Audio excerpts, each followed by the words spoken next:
This podcast contains spoilers, so listen at your own risk or call back after you've watched the movie. You know who you call. Leave a message. Maybe they'll call you back. Then again, maybe they won't. We're having ourselves quite a little game of phone tag here. Ring, ring, ring. I usually get this guy's answering machine. I'll call you right back. If you're there, please pick up the phone. I really want to talk to you. I check my fucking messages every day when I come home from work. My answering machine, zero. I got a blinking light. All I have to do is pick up this phone right here, inform the cinema, and your plan's kaput. No, I ain't got no phone. I had to pull, because people calling all the time, and who needs the aggravation, right? Interruptions. Hey man, just coming to the end of my work day now. I thought I'd try and squeeze in a quick little voice message to you about this movie I watched this morning, actually. My daughter woke me up at 5 or so and tried to get back to sleep, but that usually doesn't work. So after a while, I just threw in the towel and went downstairs and decided to throw on the next Wim Wenders movie. So we've watched together in the past month Perfect Days and Paris, Texas. And I've liked those movies enough to keep exploring his work a little bit more. Perfect Days, I think it's a 2023 movie. Probably seen by much of the world in 2024. That's when we saw it. Paris, Texas, 1984. So what, you're going back 40 years there? And then this one, Alice in the Cities, is 1974.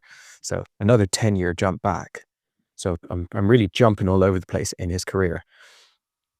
The reason I selected it was because after watching Paris, Texas, I went on Wikipedia and sort of, read about the movie. And one of the things that it said, because I've already had my antenna up for maybe hitting some more of his work, but one of the things it said there on Wikipedia was that this film bears strong similarities to his earlier film, Alice in the Cities, or something along those lines.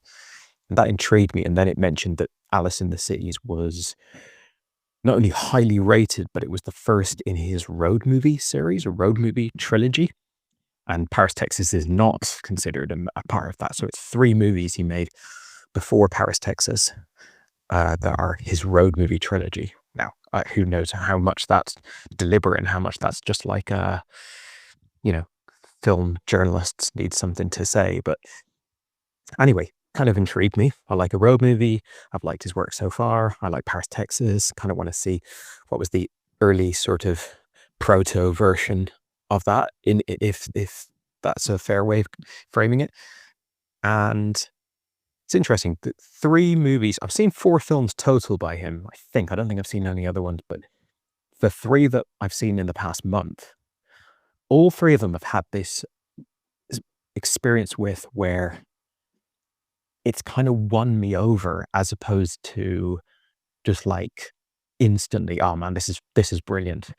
Perfect Days, we both really, really loved, but I do remember at the beginning of the movie being like, okay, movie, what have you got? Come on, like, this is there really going to be anything there? Because it's easy to just show someone just going about their daily life, just showing the little minor details of their life. It's maybe interesting, but it's easy to do that.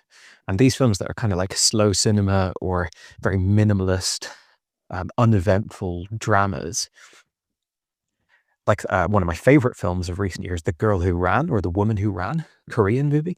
Again, almost nothing happening there, but early in the movie, you're like, is there any point to this movie? Like, is there any reason for me to watch this movie?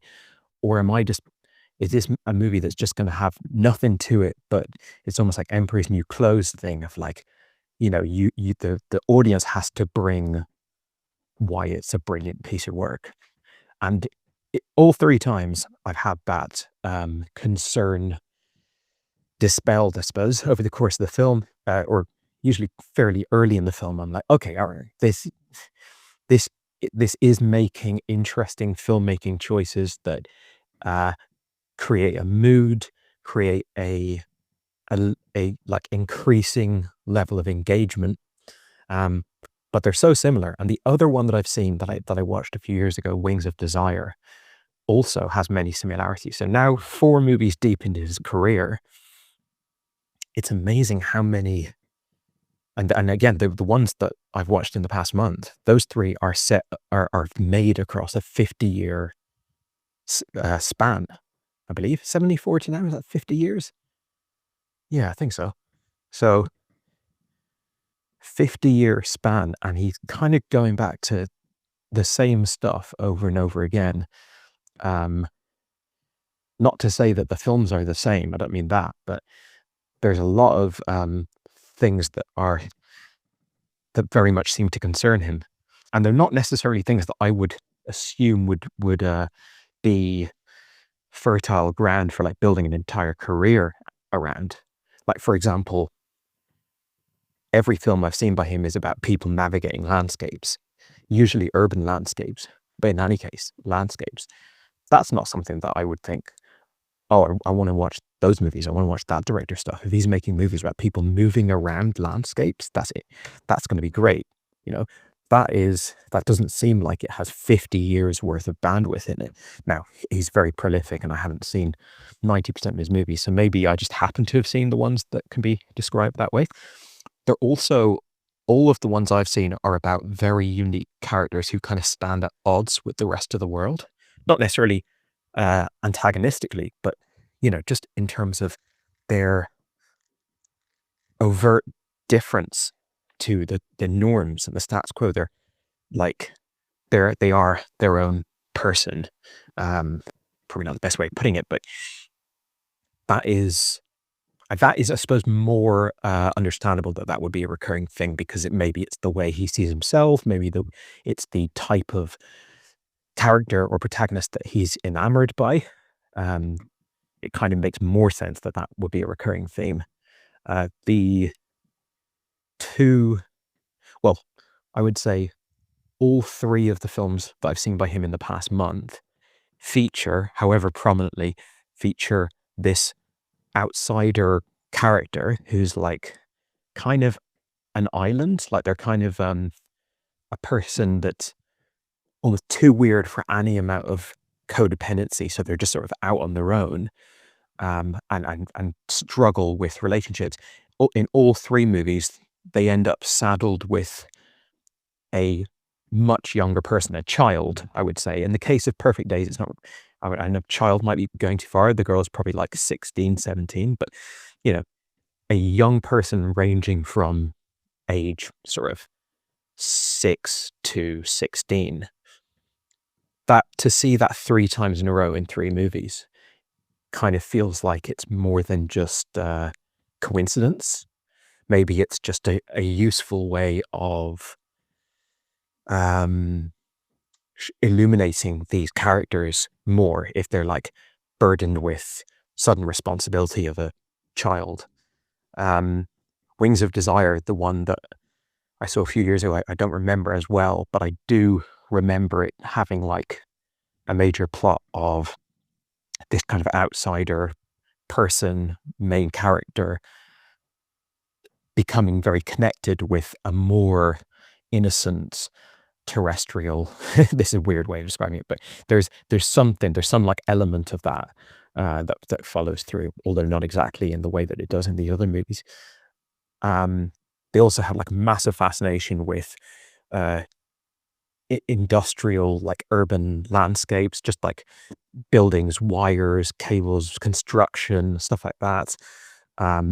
Americana, like all 3 of these films we've seen in the past month are massively infatuated with America and Americana. Perfect Days, of course, has the protagonist who's Japanese and doesn't really speak any English, constantly listening to rock music from the West, particularly from America. That's sort of the way that he connects emotionally or expresses himself, or there's something about the emotional wavelength of that American music that really registers for him. Alice in the City is also about a foreigner who is very into rock music and many aspects of American culture, but also like very baffled by American, very like, it's like a love-hate relationship. And then in the case of Paris, Texas, the characters are American, but you can see from a filmmaking level, there's a huge interest in America and a huge kind of fascination with it, more than a love for it. So yeah, it's been interesting, and it is continuing to be interesting exploring his work. I would say this one has, well, early in the movie, I was like, I do not like this guy. I do not like this protagonist. He has a scene early in the movie where he doesn't like a TV commercial. He's in a motel, just some like cheap little independent motel. Doesn't like a TV commercial that's playing, and so he gets really angry and just smashes the television. And that feels very much like that kind of superior elitist type of artiste guy who's like, this is outrageous. This is a abomination that the TV would play something so disgusting and lowly as a capitalist TV commercial, and therefore I'm in my right to smash it, kind of thing. No, I'm not saying it was super calculated. It's an impulsive decision, but that's sort of the way that this guy strikes me. It's presumably set in 1974 or 1973 or whatever. So it's very much that kind of like post-hippie era. A lot of the characters, him certainly, the woman that he meets, who's the mother of Alice, feel like adults who have come out of the decade of hippie freedom and stuff, and now are having to reckon with the kind of harsh capitalistic realities of adult life, and are not necessarily equipped to do so, and are just, I mean, there seems to be a certain amount of anger and resentment there. But he's all over the place. And it's funny, after watching Paris, Texas, I don't think any film could provide like a worse depiction of parental responsibility, but this film certainly does that. It really takes it up to another level, but it's also believable.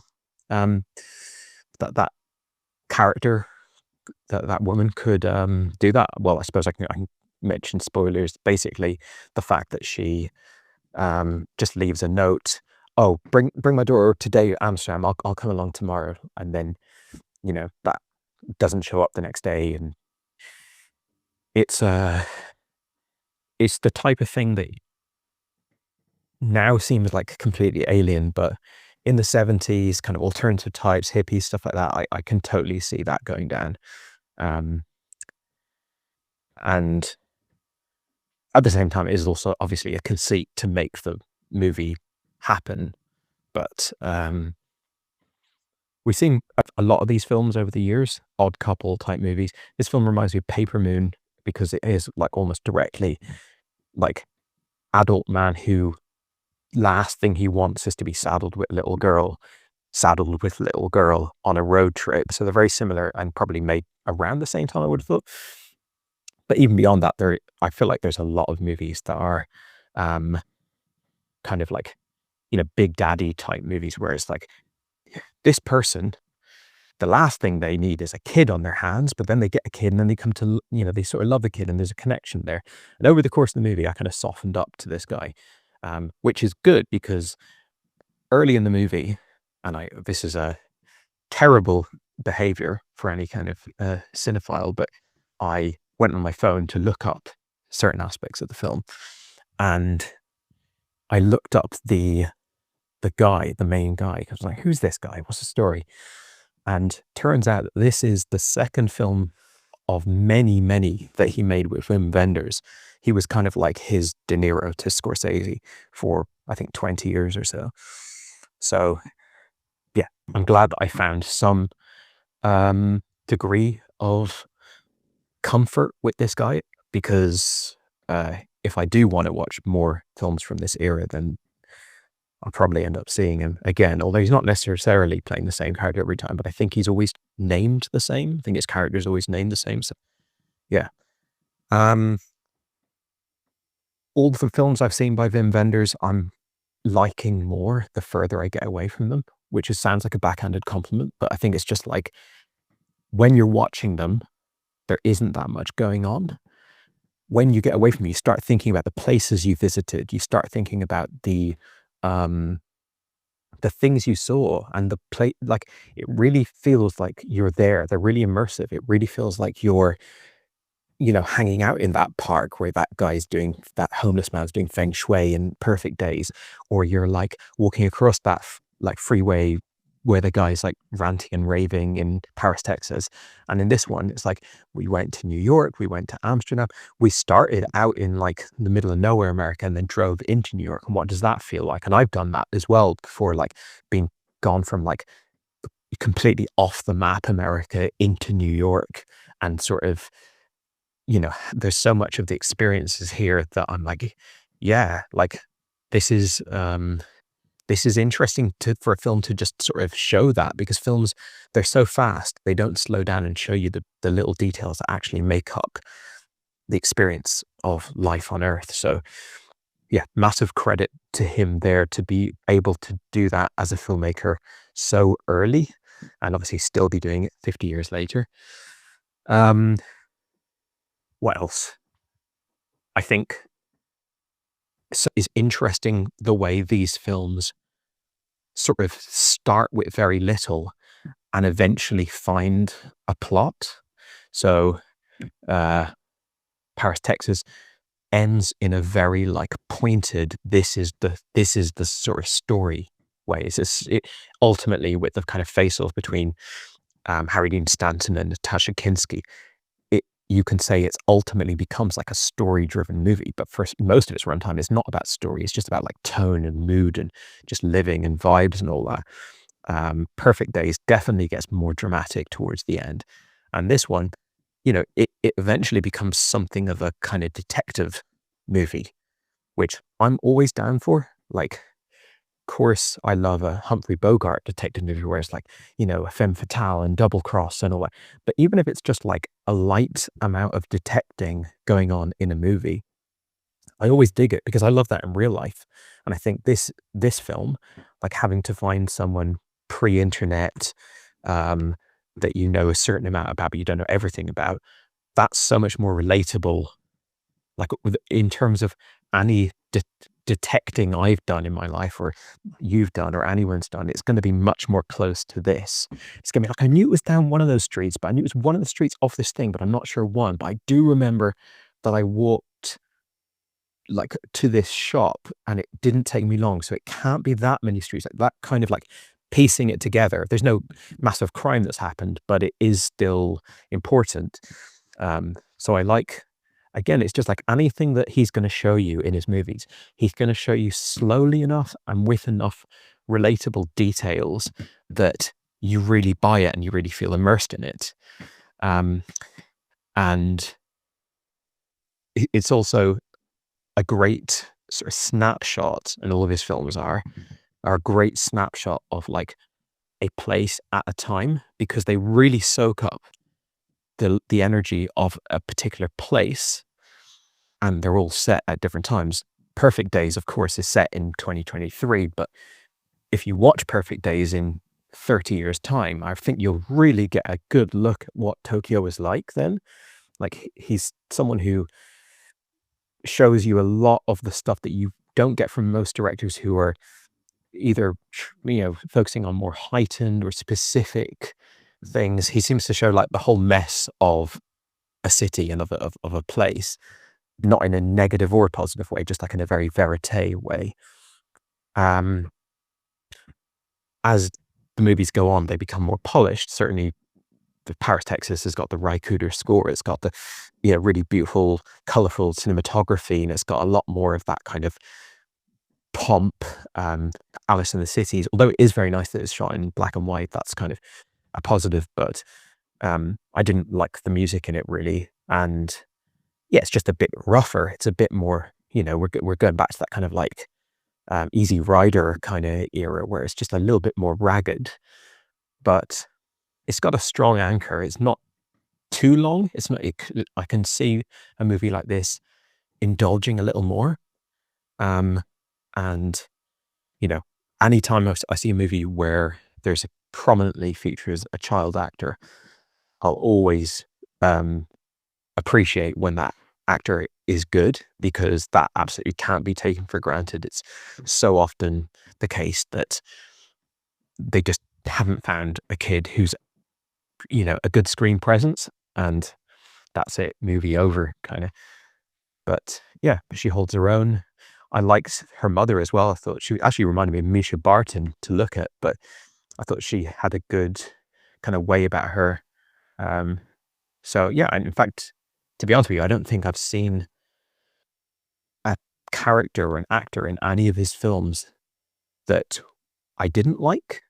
Although there's the weird German doctor at the beginning of Paris, Texas, but it's not like I don't like him. It's just like a very surreal piece of casting. But anyway, another good movie for me, another one I liked. Be interested to hear how you think about it. I know you're a big fan of Koreeda, the Japanese director, Nuri Bilge Ceylan, or however you say his name, the Turkish guy. So I know you certainly like your like slow atmospheric movies.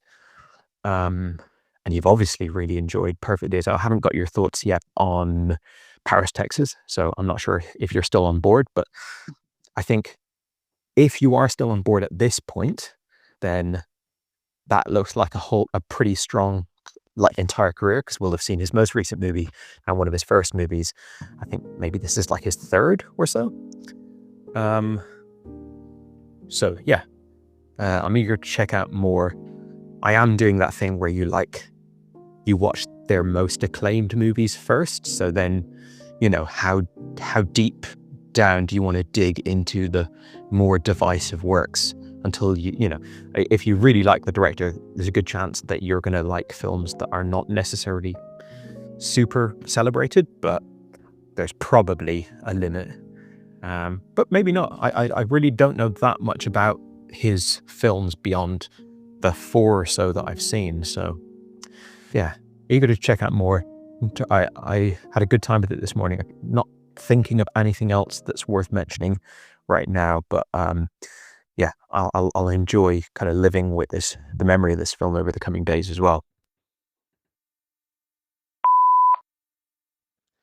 Hey man, just caught up with Alice in the Cities, should I say?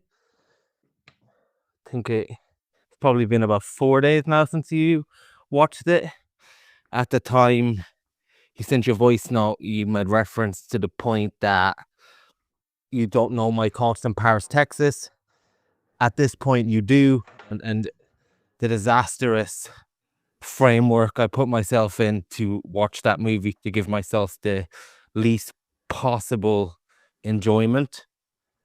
So I took a pause, waited a few days, took a breath to watch Alice in the Cities. And I have to say, I did like it a lot more than Paris, Texas. I liked it a lot less than Perfect Days. And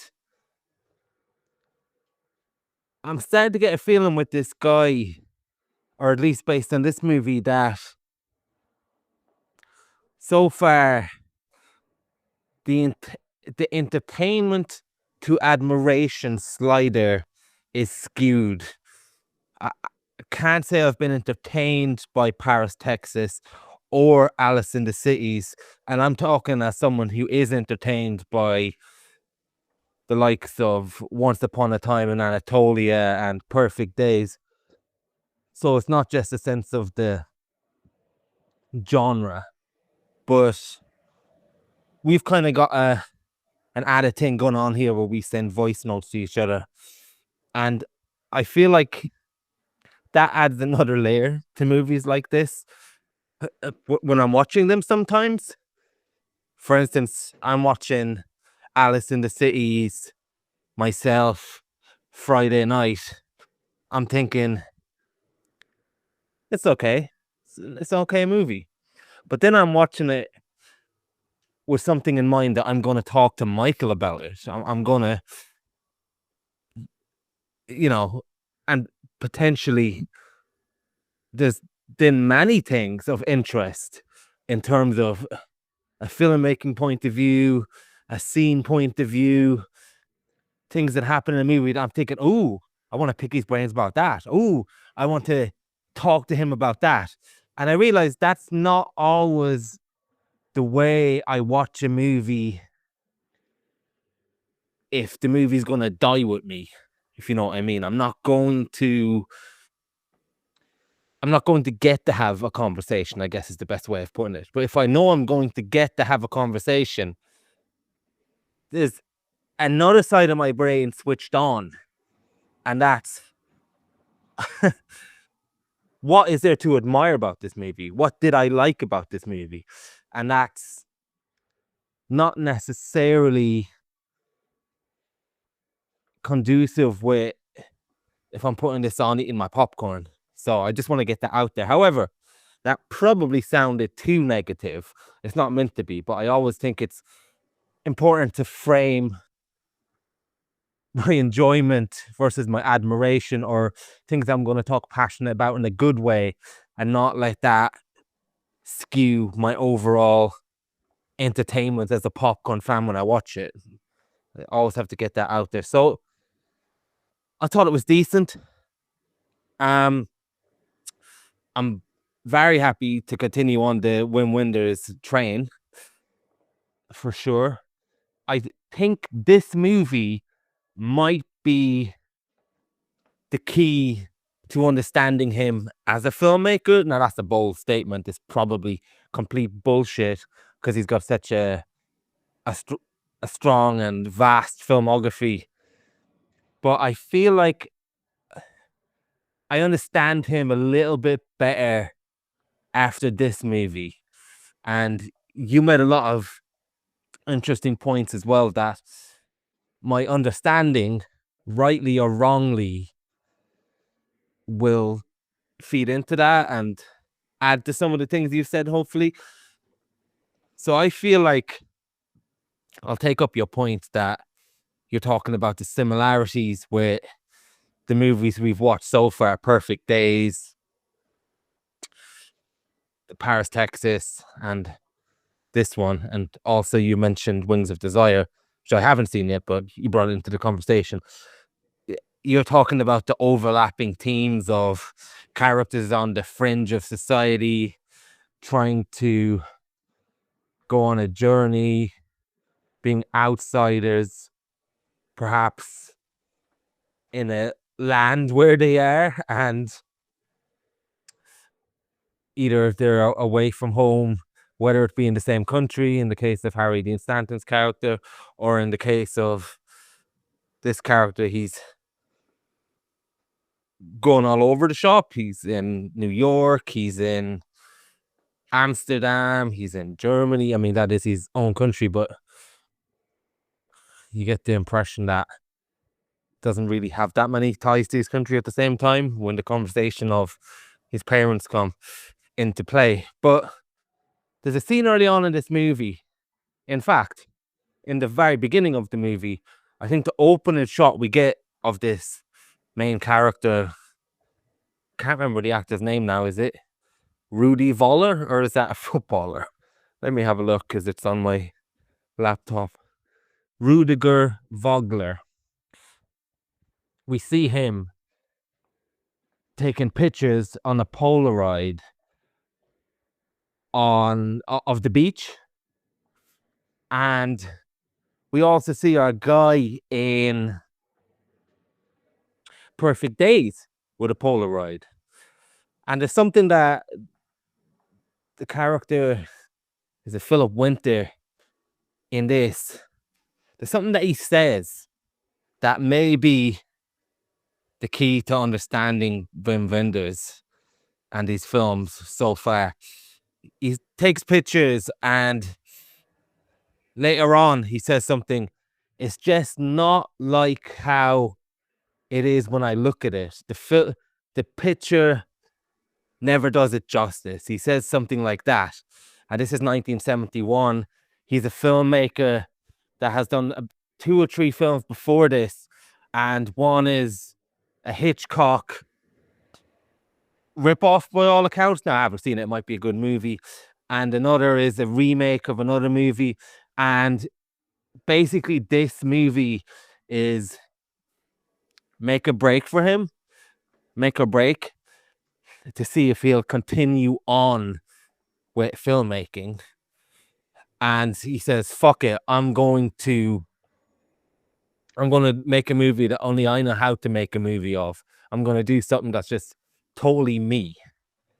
And I feel like, and I don't know how much of a leap this is, I've never so much as heard an interview of his, but I feel like his struggle as a filmmaker throughout his filmmaking career might very well be trying to capture what is in his head thematically that we see again and again in these movies that we've watched so far, and do it justice almost. Like when he takes the picture of the gas station and he laments the fact that it's just not right. There's an argument that perhaps he could be constantly trying to put right what he has in his head in different versions of his movies. And I think it's interesting as well in Perfect Days that the guy, the main character, takes a picture of the same thing almost every day on his lunchtime, and takes a picture of many of the same things. And then we see him sorting it out in a box. And in this case, years later in 2023, when this movie's been made, Perfect Days, 50% of those photos are going in the keep, and 50% of the photos are still getting thrown away. So I wonder, is this the eternal struggle as a filmmaker or an artist in general, whereas always the biggest challenge is putting what is in your head and materializing it on screen, or whatever you do on art. If it's a painting, if it's a photograph, whatever it is, I feel like this guy is obsessed with it, and it drives him crazy. So that's why he's still drawn to the same type of material. And I'll go a step further, but again, this is just conversation rather than confirmation. And it's certain things that were evoked in me. I'd even go as far to say that the three central characters in the movies we've watched so far are probably different versions of feelings within himself materialized in characters. In Perfect Days, it's somebody content with what they have. In Alice in the Cities, it's somebody who's desperately trying to find something, a muse, artistic spark. And in Parsexus, I feel like it's somebody that is thinking, what would happen if I just said fuck it and just kept on walking and not thought about it all. But anyway, that's just my spiel, having become 3 movies in deep now to this guy. With Alice in the Cities, I feel like the movie is very much about artistic expression as well. And much like Wim Wenders was at a crossroads in his film career at the time, we see this character, Philip Winter, and he is somebody who went to New York from Germany. Perhaps he's somebody who was inspired with the American culture, like he said, is a theme of his movies to an extent that still continues in Perfect Days when he's listening to the tapes and whatnot. And I feel like he's a character who thought he would come to this country and be inspired, and he's not. And the opening minutes to this movie, should I say, it felt a bit to me like lost in translation almost. He's somebody who feels completely out of place, both personably and artistically. And you made a great point that he smashes the TV screen, and you read it as he's almost being pretentious. Why would they put this on TV?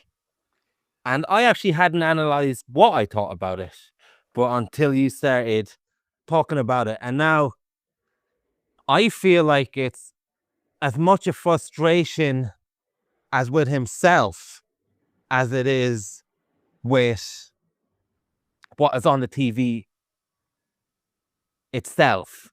Here's one of these capitalist, really lowbrow adverts or whatever it was. And even that can get on TV. Even that can get published. And this is a guy who's been all around America, and he can't write a story. He can't be inspired. He can't be inspired by this place, and he can't be inspired by himself. I think it's a good angle for a character and a good angle for a movie.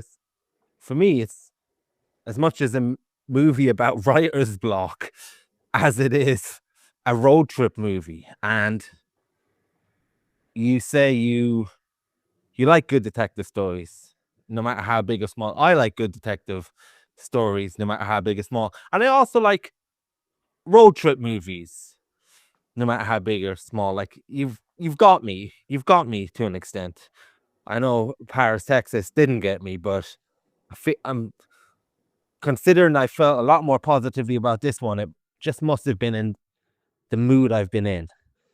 And yeah, so I feel one thing this movie does very well, and you've mentioned it as well, it's almost cinema verite in its capturing of this time in history and these great cities at its time in history. And I don't know how to explain it, but there is one feeling I had about this movie, and it's when he gets to New York and it's loud traffic and it's just a bit chaotic all of a sudden. And I thought I had to myself, and this again comes into it when I'm watching it, and I know I'm going to be talking to you, but a thought that came into my mind was, I can feel that city. I can really feel it. I can feel the energy of that city. I can feel like how it was, which is a feeling I'd forgotten about when I first came to London, and I took that bus onto the ferry, and then I went to Cardiff, and then all of a sudden, boom, I'm in King's Cross Station, 9 o'clock in the morning, rush hour. And you might as well be in another world. And it's extremely chaotic. And I think he does that time and time again, whether it's a place in a diner, walking across a street, in a park. Like you mentioned, he does a very good job of capturing that. It's almost like a cinematic artifact as much as anything, this movie. And I also get your point about when you watch Perfect Days in 30 Years, that'll probably be very good at capturing how Tokyo felt at the time. And what else was I going to say? Oh, yes. And it's funny you mentioned Paper Moon. Apparently, when this movie was written, and I'm not sure if it was being filmed at the time, but Paper Moon came out, and basically Wim Wenders wanted to cancel the movie, if my limited reading of a passage is to be believed. And so basically they changed a lot of the movie, and basically by the end of it, it is mostly improv. A hell of a lot of this movie is improv, and let's just see what happens on the day and just go with it. And I feel like that is both to the movie's strength and both to the movie's faults, because it does seem a bit aimless at a time. It does feel a little bit lacking direction. However, it is a plus when you're getting a child performance that's very good, because they're just filming her and reacting. It is good when you have somebody like Wim Wenders directing, because within this aimlessness, he manages to capture very good moments of people. And I think as well, there's just something about his work, like he said, that snowballs. To begin with, you're thinking, okay, what is this? And then it starts building and building and building, and all of a sudden you're happy to hang out with these people. And I will say another thing about his filmmaking technique. There's a lot of fade to black early on, which again might be down to the improvisational nature of the movie, or it might be intentional. But what it reminded me of was when we get these fade to black and these very contained scenes. Sometimes he's driving for a second, fade to black. He's in a hotel room, fade to black. That reminded me of the Polaroids that the character is taking and how much he's trying to capture something. And I'm just wondering, is that Wim Wenders trying to capture that image and saying, I got it, just like the main character, Philip Winters, is trying to say he's got it. What else to say? Trying to remember now. Yeah, I will say that we do get to see some really cool places as well. Like that city in Germany with the trams on. It's almost like a tram. I don't know how to describe it. It's a tram above the ground hanging across the cable rather than at the bottom. That's a pretty unique thing to see. And oh yeah, now I remember what I was going to say. Yeah, what I really liked about this movie as well is, and this is a perfect marriage with Wim Wenders' style, and it's because he ends up on this trip with this girl, and I love the times where it's 1971 where it's okay, this guy's got a kid, and oh, it's not his. Oh, everyone's cool with it. Now it would be like, yeah, this guy's probably a pedophile. Like there'd be such a concern for children now that a situation like this could not exist, nor would the guy want to even be with this girl in that situation, because it would just look really bad. But anyway, because he is on the road trip with this girl, and it is a situation where it's the odd couple, like you said, where she's pretty annoying and he doesn't want to be there, and slowly they start to gain an understanding and like each other, and I think they do like each other. However, I think what adds another little wrinkle of complication to this movie is, I don't know if he likes her because she's a little girl and he's grown to hang around with her and feel sorry for her, whatever, or he likes her because she's the story he's looking for. Now he's got something to write about. Now he's got a story. Now he's got an inspiration to tie all these locations together. He's just going around taking pictures before, but now he's got a story to tie all these situations together. He's got a story, and it does make me think, what do they say? What's the word my partner's always using? A transactional relationship where she doesn't want to go to the police and be left there. She doesn't think she'll get the care. And he doesn't really want to let her go because the story will end. His story will end and he wants to continue the story, have more to write about.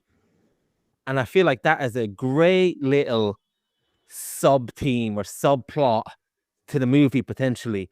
And the other thing is that because we're looking for the grandmother's house and the street and trying to find the locations, and the kid has said, well, I don't remember her name, but I'll remember if there's a tree. I'll remember the house when I see it. In fact, you don't even get the information about the tree and the fact that she has a picture of the house until later.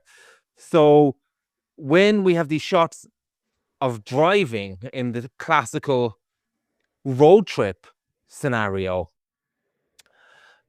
we are much more observant of those shots out the window, because we're also taking in the back of mind, is that the house? Is this the location? Is this the place? And I'm sure it's not the first road trip movie to do that, but it's the only one that's come into my head. And I can't think of anything like it, really, where all those usual throwaway shots of basically like an intro of The Sopranos, the Jersey streets, or in this case, the German streets, and the various locations. We're much more focused on them and their images than we would normally be, because we're thinking there's a goal to these shots. We're seeing the girl's perspective at times as well, and we're almost not on the edge of our seats, but on the edge of our seat as much as we can in a movie that has you strapped into the car, happy to go along for the ride.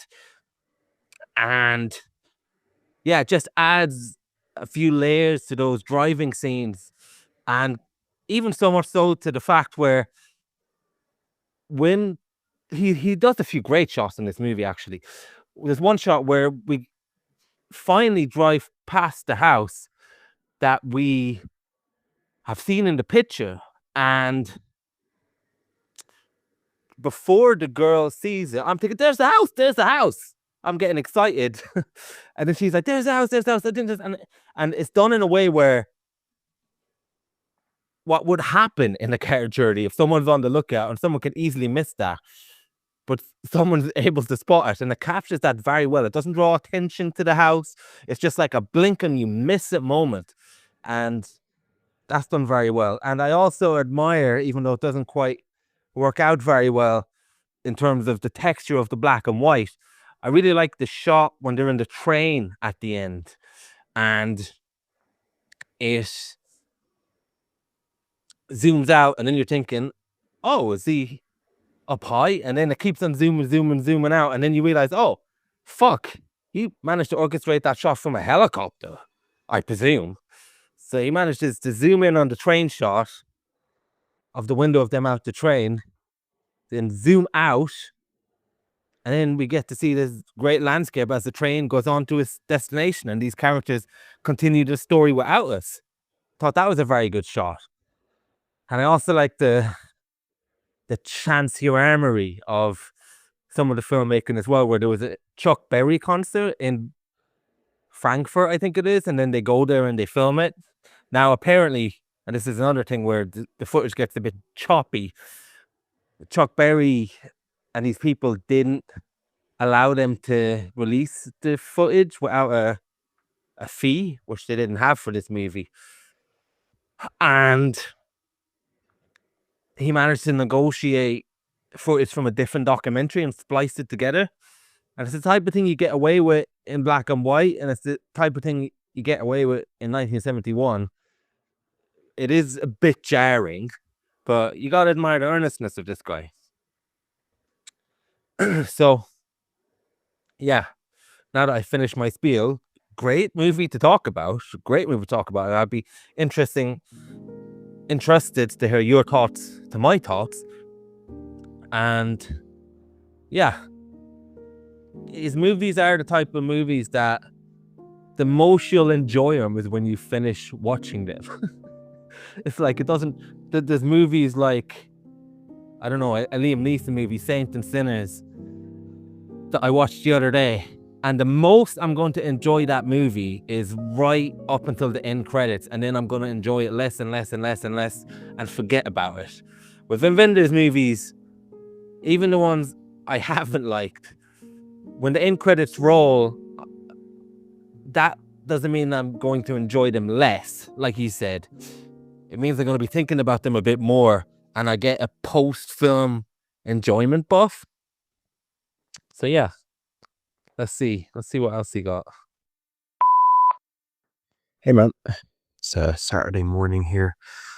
Just looking after the kids, putting together some cups of tea, and I'm just carrying my little baby son around now, so he might pipe up and I might have to cut this short, but I thought I'd try and squeeze in a voice note. I listened to your voice note the other day and I took some notes in it, but just been struggling to find the time to respond.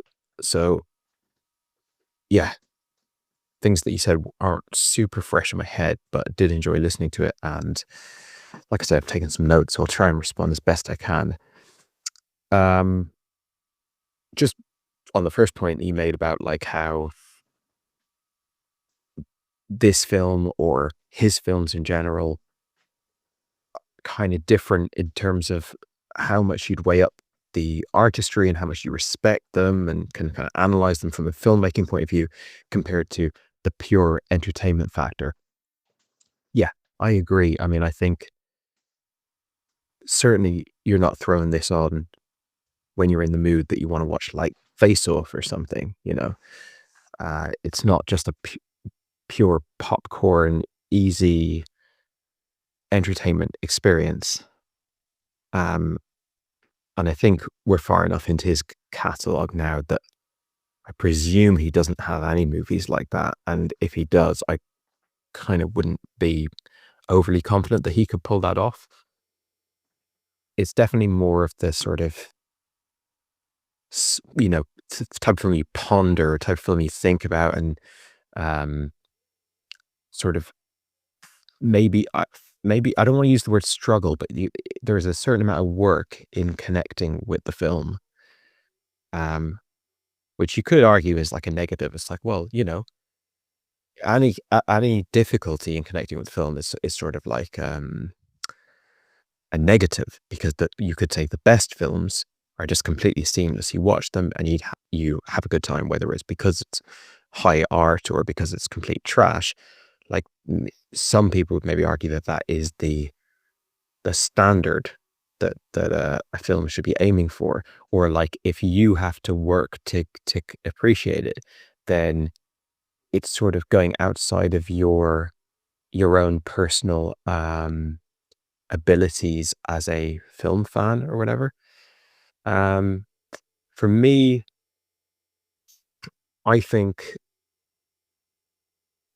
that of course it depends on the mood you're in, because there's, you know, these films require a certain calmness, I think, and a certain patience, which you've experienced with your viewing of Paris, Texas, and obviously we both experienced many times with different films where you just kind of you weren't in that patient mindset to watch a piece of slow cinema. But also I think I actually really enjoy the experience of figuring it out. As you said, it's different when you've got someone else watching it and you're like, okay, I'm watching this and this is interesting and I have questions about this, but I know all of those questions are good, you know, that's good material. You mentioned the Liam Neeson movies. Like obviously if you watch those recent Neeson movies, the ones he's made over the past 10-15 years, they're incredibly entertaining, but there's not really anything to discuss afterwards. There's really nothing to say other than that was cool, wasn't it? Whereas these movies, yeah, they really benefit from watching it with someone. I know there's been times where I've gone to the cinema and I've watched on my own. I've watched a slower, more profound, thought-provoking drama, and I've stood up and there's been, you know, because it's been a matinee or whatever, there's been like 5 people in the screening, and I've thought to myself, I want to go talk to those people now. I don't really have the social confidence to go up to one of them and be like, do you want to go get a coffee so we can just talk about that? But it's kind of, you feel like you're missing something by not getting to immediately discuss it with someone. And I suppose that's where listening to podcasts about the film or reading about the film come in. It's kind of, you get to vicariously have that. But it's a real pleasure for me to be watching these films with you also watching them, I do think I'd enjoy them anyway. I think they sort of stand on their own, but because there's so much about psychology and personality and worldview, and there isn't that much kind of brought to the surface. A lot of it is like your interpretation. In fact, I've taken some notes on some of the stuff you said there that I think is quite subjective. Like your reading of certain things is certainly not something that came to my mind. So it'd be interesting to dive into that. But yeah, it's just it's interesting. How do you evaluate a director or a film when it's something that's a bit more challenging to connect with? Is that in any way a negative, I guess, is the question. Or is that in any way a indictment of your own cine literacy or whatever it might be? Just moving on to some of the other stuff you said. You mentioned how like these characters, certainly the character in Alice in the Cities and the character in Perfect Days, are attempting to record the world and capture it via their camera. And I think if you include Wim Wenders as one of the characters, because I think we've seen enough of his films now to sort of feel like we're observing him as much as we're observing these characters. There is a through line across all of his films or at least across the three that we've seen together in the past month, where it's like a stranger in a strange land trying to record and understand the environment. In the case of Perfect Days, he's a native of at least Japan, if not Tokyo, but he's still an outsider, and he sees the world very differently to everyone else, and he's kind of moves through the world very differently. And in case of Paris, Texas, that's sort of there. That Harry Dean Stanton character isn't trying to record the world per se, but it is perplexing to him, I think. And Wim Wenders is very much trying to understand that environment, or study it, or record it, or capture it through his camera. So that is I do feel like there's a lot of like director surrogate stuff going on in these movies. Now I don't really know much about him. I've seen him in an interview a couple of times, but not in kind of deep conversation to the point where you could actually understand him as a person. So yeah, be interesting to see how that evolves over time. We had a slight discussion, a slight kind of disagreement, I suppose, on the TV smashing scene, where I had interpreted it as like he was frustrated with the people making the commercial and making the sort of trash media and the dumbing down of society and the low art and stuff, and that prompts him to smash the TV. And you interpret it more as like frustration with himself and how he can't make work that sells or that connects with people, but these schmucks are making it, and that, whatever the case, I suppose for me, the fact that for any reason you smash up the TV, you're completely screwing over the small business, the people operating it, the cleaners, everything.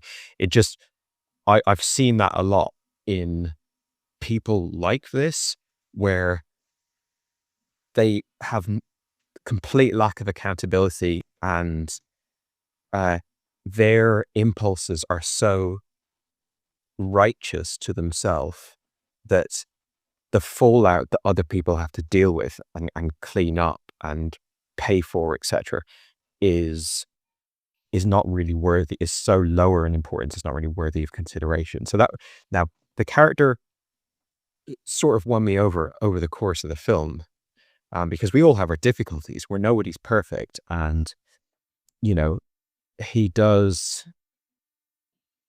sort of do right by this kid. It's a bizarre situation, of course, but yeah, just as a little tangent, there's part of me is like, oh, he's using his last dime to like look after this kid, just sort of do the right thing. But his expense budget in this film is bizarre, because he states, now this could be a lie, but he states to his editor that he only has enough money for the flight back to Germany and he wants an advance. Then when they get back, he insists on staying in the most expensive hotel in the city. And it seems to be from there on out a no expense spared trip. Well, I mean, I'm not saying they're going to like 5-star restaurants, but he certainly seems to have a deep well of cash. And I just don't understand where this money keeps coming from. This is pre-credit cards. This is pre, online banking. Like just on a mechanical level, I know you're not really supposed to think about that. And I think Wim Wenders doesn't really, he doesn't feel, I think he doesn't care about extreme realism and logic. But it was just a funny thing that it was actually sort of mentioned, and then they call back to that at the end of the movie where he's like, I don't even have enough money to fill up my tank or whatever. But that never seems to quite be the case. But anyway, I agree that he's amazing at capturing the energy of a place. And I think, yeah, you highlight that little German town with the cable car and everything. And just wherever he goes, you talked about when you first arrived into London on the bus, and that experience of coming into New York in this film is so palpable. Yeah, I think at this point, we're a few movies deep, we can say like that he's an absolute master of that. And I think it's kind of like Nuri Bilge Ceylan or whatever he's called, where you slow things down, you slow the pace down, you stretch out the runtime, you create a lot of space to just observe the atmosphere of an environment. And you realize then like how few films are just giving you a moment to catch your breath and just kind of like take in. Like I saw Drive Away Dolls last night, which is an entertaining enough film, and it's got screwball, it's Ethan Coen, but it feels very early Coen meets Sam Raimi kind of energy. And it's fun, it's good fun, but it has, like, I have no idea what living in those towns or living in those environments feel like. And that's not the MO of the film, of course. I'm not saying it's a failing of that film, but it's just funny how many films you watch. Every film you watch is set in a place or places, and you almost never get a sense of what that place is like.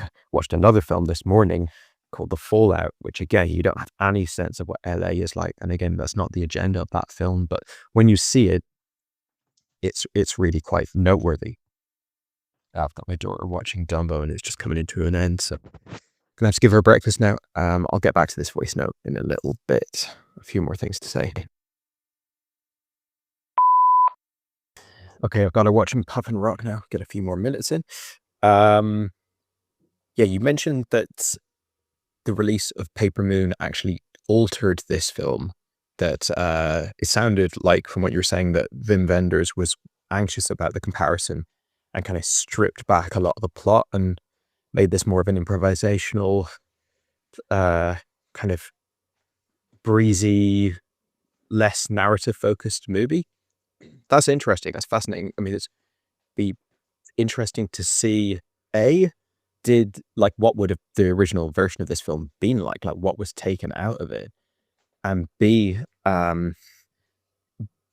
did that have a kind of impact on the trajectory of his career? I actually haven't read anything about the making of this film, but from what you said, it sounded like this was sort of last chance saloon for him, that he had had a few failures and this film needed to be successful. And I'm assuming it was, because it's the start of a road movie trilogy, and it's he's obviously had a long successful career since then, still making movies today. So yeah, intriguing to wonder what that other version of the film would be like. And you also mentioned this kind of fade to black thing, which we get across all of his films. Certainly the four I've seen constantly have this fade to black way of cutting a scene short.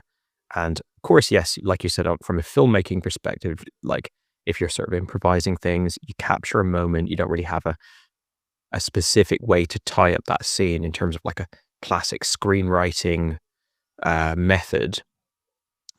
You're going to use fade to blacks and stuff like that quite a bit, but as you said, it is reminiscent of the Polaroid pictures, fading, because they're like doing the opposite, fading from black or whatever. But yeah, it's that kind of snapshot thing. Remember, you often cited The Wire as like really groundbreaking piece of filmmaking, I suppose, where it's like just endless little individual scenes that don't really have that much going on their own, but they just build up this tapestry that eventually makes you have seen a hell of a lot of stuff. And that's kind of how his films are. Like, you could watch one of his films quite a few times, I think, and still be sort of it's not that you'd be seeing things that you'd never seen before, but there's so many little individual nuggets to his films that they're not really high impact on their own. But I kind of like that rhythm of like, okay, we're never going to be sticking in one sort of thing too long. It might be like he's just walking down this street and he's looking at this sign or something, and it's individual moments, and the fade to black thing kind of works well for that. You also mentioned your theory of why he eventually warms to the little girl, and you thought that, you know, it kind of gave him direction. It was potentially a sort of transactional relationship where now he has material to write about, and that's what he was kind of taking from that relationship. And that's interesting. I mean, I didn't get that. I suppose my interpretation of it was he had been looking for the answers in journalism for a long time and becoming increasingly frustrated in that art form, that lifestyle. He seems to be someone who's, prior to the events of the film, being sort of aimlessly wandering, like rudderless, not really connecting with things. We see the remnants of an old relationship. We see the end of a work trip at the beginning of the film. And he just, whatever he's doing in his life, the way, the kind of design for life that he's been living out is not working. And this little girl kind of forces him into a more human, relationship-based existence. And I think he gets a lot out of that. I didn't get from it that this was going to then be just funneled into his work, and that was like his main interest in it. But nevertheless, that's an interesting interpretation. And I think it's like, as I said earlier, it's a strength of the film that it has got that, it's open enough for you to interpret it in different ways. And you mentioned how they're searching for this house and they're kind of like trying to piece together clues. We got not much information. And in the cinematography, you as an audience member are kind of inclined to look into the background, scan the scene, look at the different houses, and kind of be on that mission with them. I think, just broadly speaking about his films, again, because there's not that much going on, you kind of lean forward a bit and you're looking for information, you're looking for clues, you're looking for the anchor of the scene or the film. And it's an interesting method. It's almost like, instead of leaning forward to you, he sits back and kind of gives you, or forces you to ask the questions. So I'm just going to have to cut this one short now, and I'll throw in one last one shortly. Just then in the last bit I wanted to respond to before I wrap this up. You talked about that Chuck Berry concert. That fascinates me, because when I saw that, I was like, this is so clearly him just sat down in a random spot, like nowhere, with like two other crew members sat beside him or something. Like, there's no wide shot, there's no crowd shot, there's nothing that like suggests he's at a festival. They don't seem like walk in, walk out or anything. It's just like such a little insert shot, and then it's so clearly archive footage, like just taken from another like performance of Chuck Berry. To tell me now that the footage of him is actually him watching Chuck Berry live, albeit a different concert, and we are actually seeing him at a festival, is highly surprising. I thought it actually didn't work for me technically at all. It was very strange, that sequence, because for one, he seems to be in rural Germany. He's middle of nowhere, right? Not to say that Chuck Berry can't play a festival in like some nearby city in Germany, but it just doesn't seem like a Chuck Berry concert just falls into your lap when you're penniless in the middle of nowhere in rural Germany. But fair enough. Okay.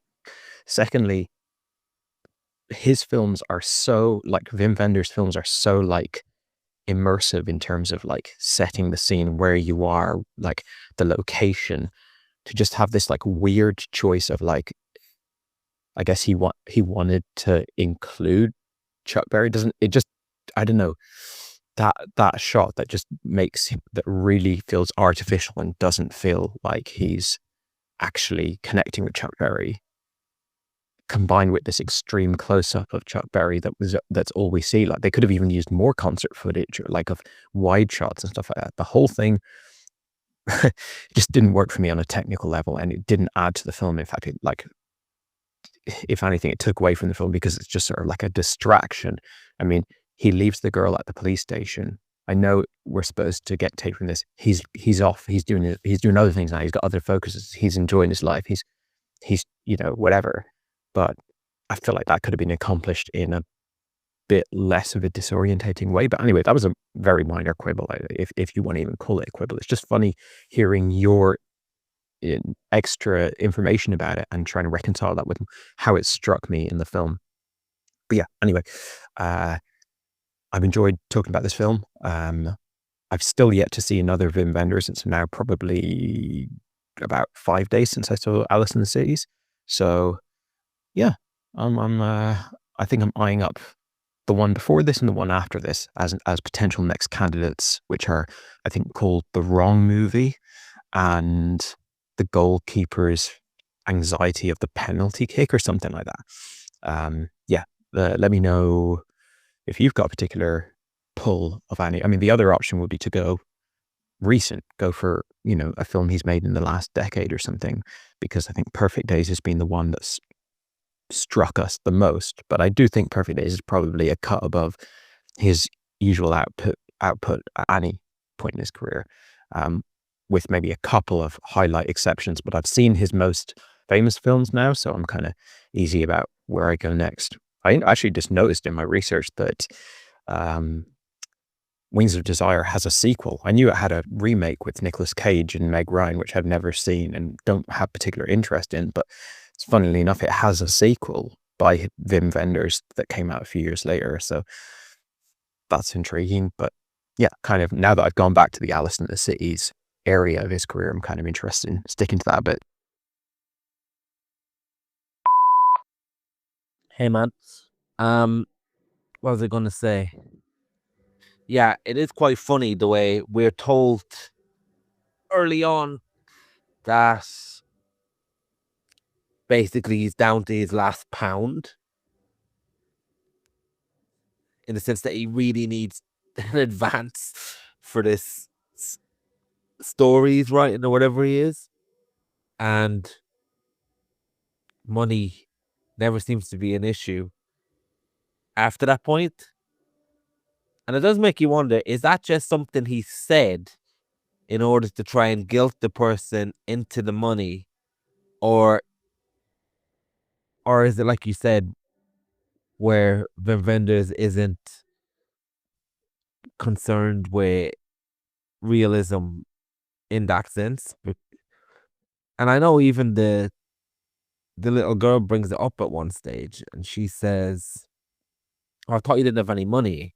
And then he's able to afford all this travel because he has some kind of bond slips or something like that. I don't know what they are.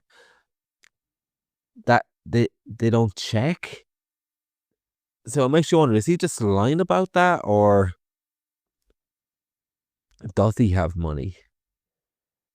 It doesn't really matter either way, I guess, because the movie isn't really interested in that. But maybe he's just an affluent guy that drifts about. But yeah, and just to tidy up a few things that you mentioned.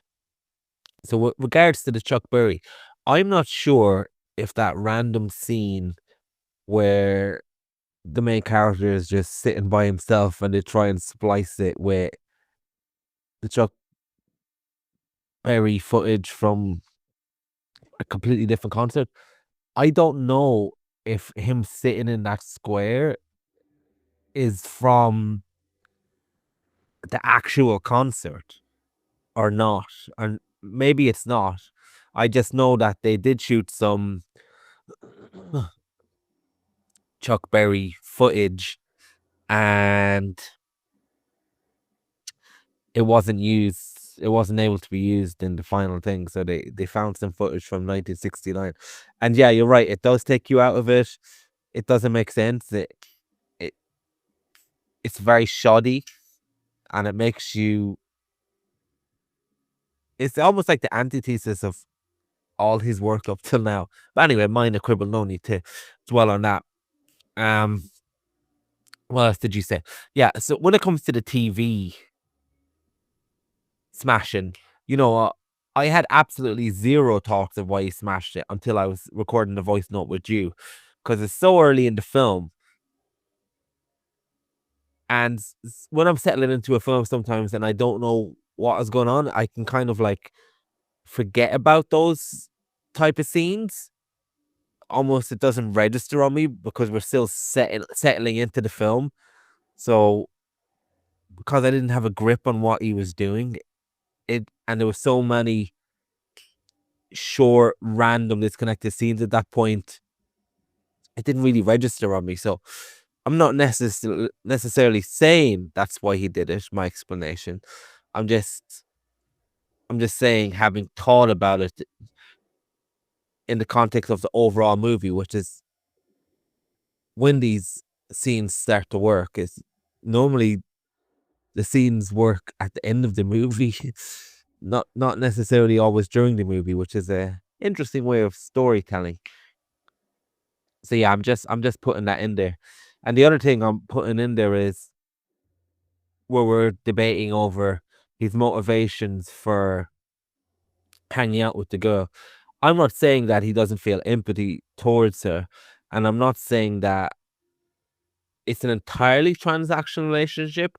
I'm just saying that I feel like it's definitely part of it that he is